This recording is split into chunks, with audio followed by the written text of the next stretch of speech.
Hello everyone, welcome back to my YouTube channel Excel Your Economics. In today's video I am going to start with banking. मैंने इससे पहले जो भी कुछ आपको पढ़ाया है that was related to money and money and banking together is a topic known for unit 2 in macroeconomics class 12.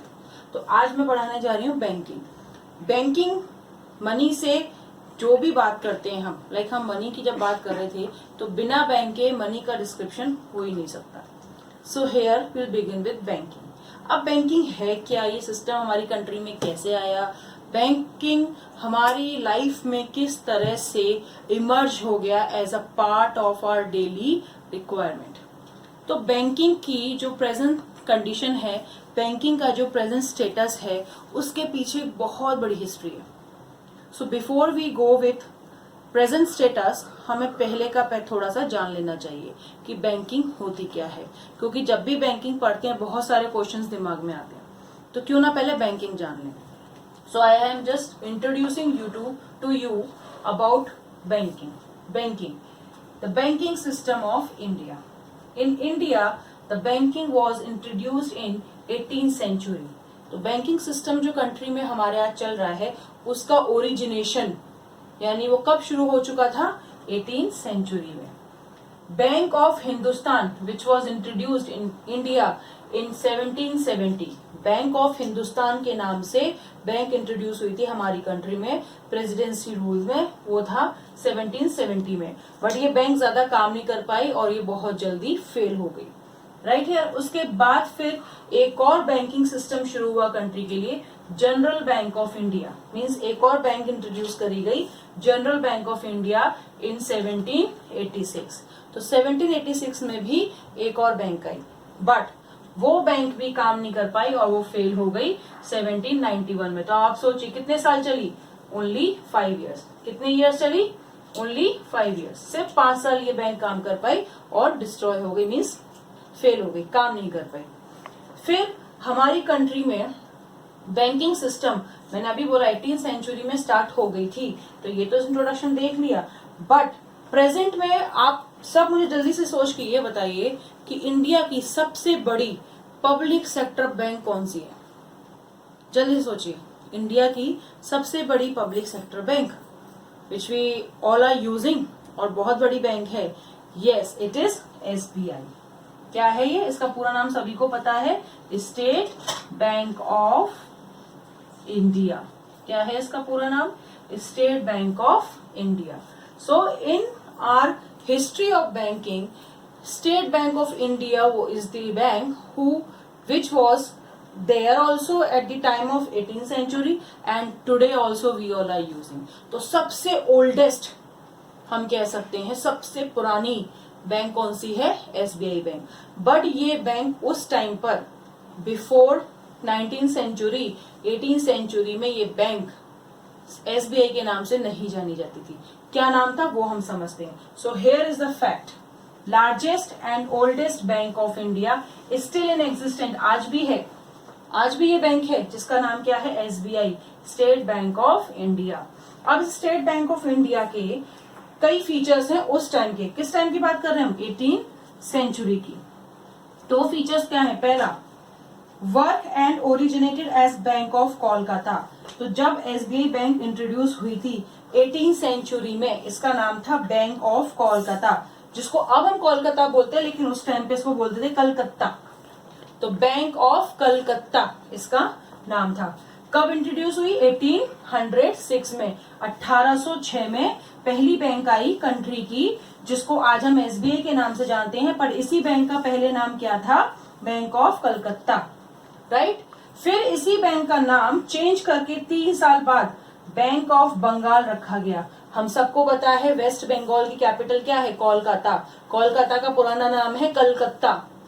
तो बंगाल, क्योंकि वेस्ट बंगाल की राजधानी थी कलकत्ता, इसलिए इस बैंक को कलकत्ता के नाम से हटा करके क्या नाम दिया गया, बैंक ऑफ बंगाल. कौन से टाइम पर, 1809, यानी कि 3 साल बाद.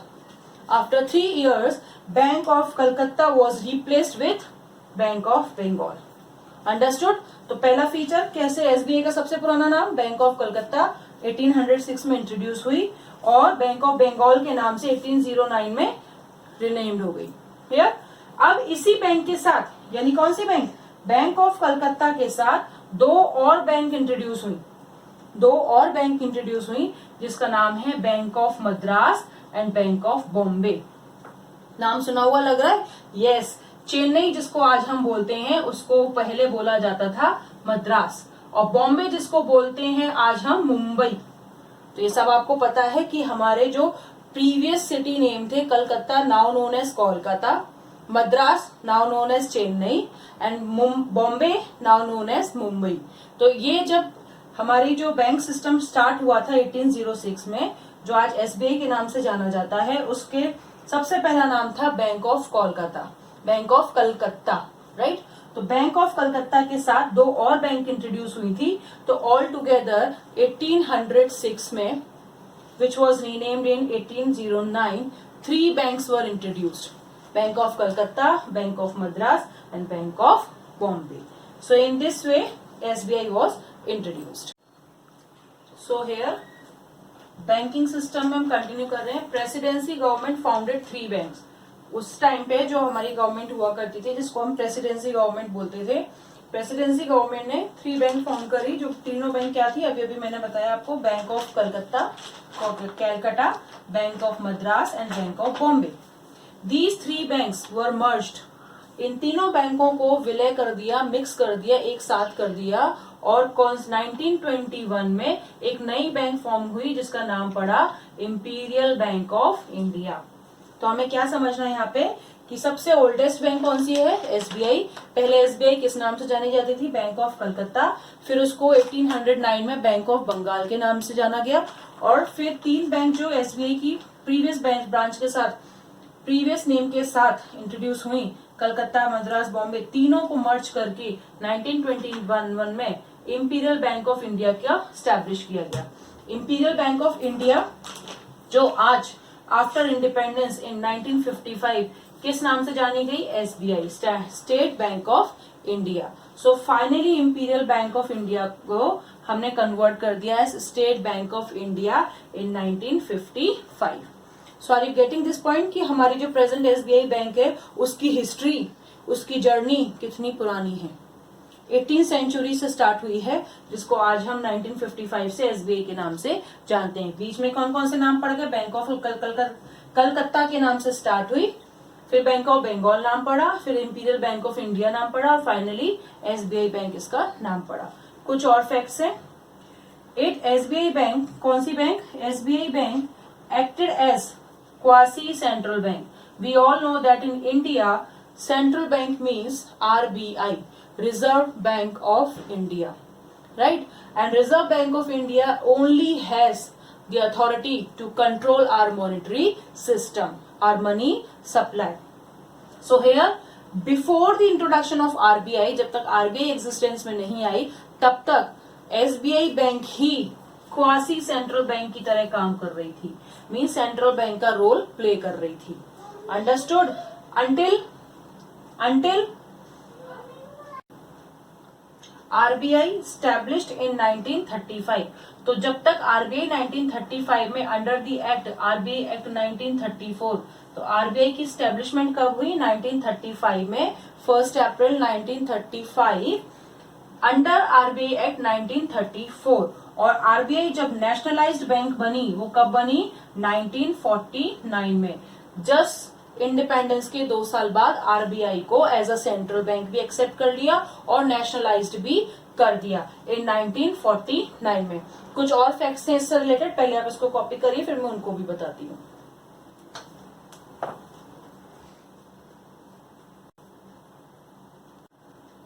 So in continuation of the fact, some more facts are there in relation to banking system of our country. Like I told you already, Imperial Bank in 1921 was introduced as a successor bank of Calcutta, Bank of Bombay and Bank of Madras, right? तो उसके बाद 1955 में finally SBI bank का नाम उसको मिल गया। तो SBI bank के साथ साथ जब वो फॉर्म में आगे काम करने लगी, सेंट्रल बैंक भी फॉर्म हो गई हमारी रिजर्व बैंक ऑफ इंडिया, और नेशनलाइज हो गई रिजर्व बैंक ऑफ इंडिया 1949 में। उसके बाद से आरबीआई ने अपने काम as a central bank, as a controller of money in the country शुरू कर दिया। तो उसी के साथ जो और फैक्ट्स निकल के आए, दैट वाज इन 1969 सबसे बड़ा हमारी कंट्री का ये फाइनेंशियल चेंज है, फाइनेंशियल स्ट्रक्चर रिवॉल्यूशन है जिसको हम बोल सकते हैं। रिवॉल्यूशन है, फाइनेंशियल स्ट्रक्चर रिवॉल्यूशन है। क्या है? 1969 से पहले जितनी भी प्राइवेट बैंक्स थी, मतलब कई लोगों ने, बड़े बड़े बिजनेसमैन ने अपनी अपनी बैंक स्टार्ट करी थी, उन सभी 14 मेजर प्राइवेट बैंक को मर्ज करके क्या बना दिया? Nationalised bank of India. So in 1969 the Indian government nationalized 14 major private bank, यानी जो प्राइवेट बैंक थी, जो बड़े बड़े बिजनेसमैन अपने नाम से बैंक चला रहे थे, अपने तरीके से, अपने स्टेट के नाम से या किसी भी तरीके से, वो सारी 14 बैंक नेशनलाइज कर दी गई इंडियन गवर्नमेंट के थ्रू 1969 में। तो इस तरह से बड़ी बैंकिंग सिस्टम, बड़ी बैंक चेन स्टार्ट हुई। इसमें भी एसबीआई की कई सारी एसोसिएट बैंक्स थी, साथ में बैंक ऑफ इंडिया उस टाइम की सबसे बड़ी बैंक के नाम से बाहर निकल के आई। कैनरा बैंक, पंजाब बैंक, बहुत सारी बैंक उस टाइम पे बाहर निकल के आई in the form of nationalised bank by the government. Afterward in 1980, ये जो डेट सारी ना इनको बहुत ध्यान रखना है, 14 बैंक नेशनलाइज्ड हुई प्राइवेट बैंक इन 1969 में। फिर 1980 में कितने साल बाद? 11 साल बाद। 11 साल बाद फिर 6 और बैंक इंट्रोड्यूस हुई, 6 और प्राइवेट बैंक मर्ज हुई, 6 और प्राइवेट बैंक नेशनलाइज्ड हुई बाय द इंडियन गवर्नमेंट। कब हुई? 1980 में। प्राइवेट बैंक वर मर्ज। फिर ये 6 बैंक जो आई, तो इन टोटल कितनी बैंक हो गई हमारे पास? 20। But at a same time कुछ सालों बाद ही bank of Bikaner and bank of Jaipur को मर्ज करके बना दी गई एसबीबीजे। कौन सी बैंक बना दी? एसबीबीजे। आप सबको याद होगा ये पहले हुआ करती थी, अभी 3-4 साल पहले ही इसको मर्ज करा गया है। 3-4 साल के 2 साल पहले ही इसको मर्ज करके एसबीआई बैंक बनाया गया है। क्या नाम है? State bank of Bikaner and Jaipur. तो पहले ये 2 अलग अलग बैंक थी, बीकानेर और जयपुर के नाम से, फिर इनको मर्ज करा गया, तो फिर हमारी नेशनलाइज्ड बैंक रह गई 19। कितनी बनी? 14 पहले आई 1969 में, 6 और आई, टोटल कितनी हो गई? 20। फिर उस 20 बैंक में से 2 बैंक मर्ज हो गई एसबीबीजे के नाम से, और ये हो गई 19 बैंक, राइट है। और अब ये एसबीबीजे बैंक भी डिसॉल्व होके क्या बन गई? मर्ज होके SBI, state bank of India. So this is what a history of our banking. अब हमें क्या समझना है कि गवर्नमेंट ने इन बैंक्स को नेशनलाइज्ड क्यों किया? क्योंकि सारी बैंक प्राइवेट सेक्टर की थी, प्राइवेट चैनल्स को रन कर रही थी, और हमारी कंट्री में पब्लिक सेक्टर का रोल उस टाइम बहुत ज्यादा बड़ा था। तो गवर्नमेंट ने इसको मर्ज तो करा, but for what reason? As a majority of lender. किस लिए? As a majority of lender to Indian economy. Indian economy को बूस्ट करने के लिए, आगे बढ़ाने के लिए 1969 और 80 में ये 20 बैंक इंट्रोड्यूस हुई, जिसको as a lender mean supplier of money to the government introduce किया गया। तो इनका मेजर वर्क क्या था उस टाइम पे? गवर्नमेंट को लेंडिंग करना, पैसे देना। अब बैंक जो है, हम इतनी देर से बैंक की बात कर रहे हैं, तो बैंक कैसे क्लासिफाइड होती हैं? बैंक एक्चुअली हमारी कंट्री में 2 तरह से क्लासिफाइड है, scheduled bank first type and second type is non scheduled bank. Scheduled bank are those bank which are scheduled under the second scheduled act of 1934 RBI act. तो क्या है? As under second schedule of RBI act 1934। तो जब RBI act पास हुआ था 1934 में, उस act के नियम, रूल्स एंड रेगुलेशन के अकॉर्डिंग जो भी रिक्वायरमेंट है उसको जो बैंक पूरा करती है, उस बैंक को हम शेड्यूल बैंक की कैटेगरी में रखते हैं। तो आरबीआई के कुछ नॉर्म्स थे second schedule of this act के, उस एक्ट को इन बैंक्स ने फॉलो किया, इसलिए इनका नाम क्या पड़ा? Scheduled bank. तो जो हमारी सारी एसबीआई एसोसिएट बैंक्स हैं वो सब शेड्यूल्ड बैंक में आती हैं। सभी commercial bank generally 90%, 90 to 95 we can say commercial bank scheduled bank होती हैं। Now going for non scheduled bank, इसको स्केड्यूल भी बोल सकते हैं। तो नॉन शेड्यूल बैंक में और शेड्यूल बैंक में डिफरेंस क्या है? बेसिक तो सेम ही डिफरेंस है। ये सेकंड शेड्यूल ऑफ आरबीआई में के अंडर आती हैं, they are out of this act, यानी नॉन शेड्यूल बैंक इस एक्ट में कंसिडर नहीं होती, ये इन रूल्स रेगुलेशंस के बाहर हैं, राइट। ये प्राइवेट होती हैं लेकिन ये इन रूल रेगुलेशंस को फॉलो नहीं करती हैं। और मेजर डिफरेंस ये है कि इन्हें किसी भी तरह का लोन ग्रांट नहीं होता आरबीआई से। No loan granted by RBI. तो आरबीआई लोन जनरली कौन सी बैंक को देती है? कमर्शियल बैंक यानी कि शेड्यूल बैंक, राइट है यार। तो हमारी कंट्री में बहुत मेजोरिटी में कमर्शियल बैंक सारी शेड्यूल बैंक है। तो schedule bank under second schedule of RBI 1934 has all the facilities given by RBI, while non-scheduled bank has no such facilities given by RBI. But ऐसा नहीं है कि आरबीआई इनको loan नहीं देती तो कभी भी नहीं देती। अगर कोई इमरजेंसी हो जाए या कोई इश्यू हो जाए या कोई प्रॉब्लम आ जाए कंट्री में, तब इन्हें देना पड़ता है। या इन बैंक से इन नॉन शेड्यूल बैंक ने कुछ बहुत बड़ा घोटाला कर दिया या बहुत बड़ी इनकी बैंकरप्टी हो गई है या कोई ऐसी इश्यू हो गया जिसकी वजह से एक ग्रुप ऑफ कंट्री सफर कर रहा है, तब आरबीआई जरूर स्टेप लेती है और उनको सपोर्ट कर देती है, but that too in emergency, right है। अब ये शेड्यूल बैंक के कई टाइप्स हैं। तो शेड्यूल बैंक कौन कौन सी हैं? पहली शेड्यूल बैंक है आपकी SBI and its associate bank, यानी एसबीआई और उससे एसोसिएट हुई जितनी भी बैंक है। लाइक मैंने यहाँ बताया था ना एसबीपीजे, पहले ये बैंक थी, अब ये क्या बन गई? एसबीआई की एसोसिएट बैंक, एसबीआई के साथ हो गई। तो एसबीआई की सारी एसोसिएट बैंक एंड एसबीआई। तो एसबीआई जिन जिन बैंक के साथ मर्ज होके जिन जिन बैंक के साथ सुपरवाइज कर रहा है, जिन जिन बैंक को सुपरवाइज कर रहा है, वो सब इसके एसोसिएट बैंक हो जाती हैं। सेकंड, रीजनल रूरल बैंक, क्योंकि ये भी एक बहुत बड़ा इशू था उस टाइम पे जब गवर्नमेंट ने ये बैंक सिस्टम इंट्रोड्यूस किया, कि ये सारे सिस्टम बेसिकली गवर्नमेंट की इकोनॉमी या अपनी इकोनॉमी को बढ़ाने के लिए थे। लेकिन रूरल एरिया जो हमारी कंट्री का सबसे बड़ा चैलेंज था, उस रूरल एरिया के लिए तो ऐसे कोई स्टेप उठा ही नहीं गए, राइट। तो इसी बात को ध्यान में रखते हुए शेड्यूल बैंक की कैटेगरी में second type of bank introduce करी गई, that is regional rural bank, ताकि रूरल एरियाज को भी लैंडिंग मिल सके, लोन मिल सके और उनको भी फाइनेंशियल फैसिलिटीज वैसे ही अवेलेबल हो जैसे अर्बन एरियाज को हो रही थी with the help of SBI and its associate. तो एसबीआई ने यहाँ भी एंट्री करी, साथ में रीजनल रूरल बैंक को भी इंट्रोड्यूस किया गया यहाँ। फिर थर्ड है इसमें फॉरेन बैंक्स। हमारी कंट्री में कई सारी फॉरेन बैंक्स भी हैं। They all are scheduled following the norms, rules and regulation under second schedule of RBI 1934 and the last other private bank, fourth type. इसमें और बहुत सारी ऐसी प्राइवेट बैंक हैं जो आरबीआई के अकॉर्डिंग ऑथराइज्ड हैं, आरबीआई के रूल और एक्ट के अकॉर्डिंग ऑथराइज्ड है और उनके रूल्स रेगुलेशंस को फॉलो करती हुई काम कर रही हैं। तो जो प्राइवेट बैंक इन तीन के बाहर हैं, कौन कौन सी? SBI and its associate, regional rural bank and foreign bank. इन तीन के बाहर और जितनी अदर बैंक काम कर रही हैं वो सब इस कैटेगरी में आ जाती हैं। तो इस तरह से हमारी कंट्री में शेड्यूल बैंक की कैटेगरीज हैं। अब समझ में आ रहा है बैंक का पूरा स्ट्रक्चर। बैंकिंग सिस्टम में सबसे बड़ा बैंक कैसे क्लासिफाइड होती है? Scheduled and non schedule bank. Schedule bank जो आरबीआई एक्ट के अंदर आती हैं, 4 तरह की हैं, ये 4 उसके टाइप हैं। इसके साथ साथ जैसे मैंने बताया रूरल एरिया को भी फोकस करना जरूरी था, इसलिए रूरल एरिया में एक और बैंक इंट्रोड्यूस करी गई जिसका नाम है नाबार्ड। नाबार्ड आप सबने जनरली सुना तो नहीं होगा, लेकिन बहुत लार्ज स्केल पे ये रूरल एरिया के लिए काम कर रही है। इसका फुल नेम है national agriculture bank for rural development. Understood? So here this is all about today session.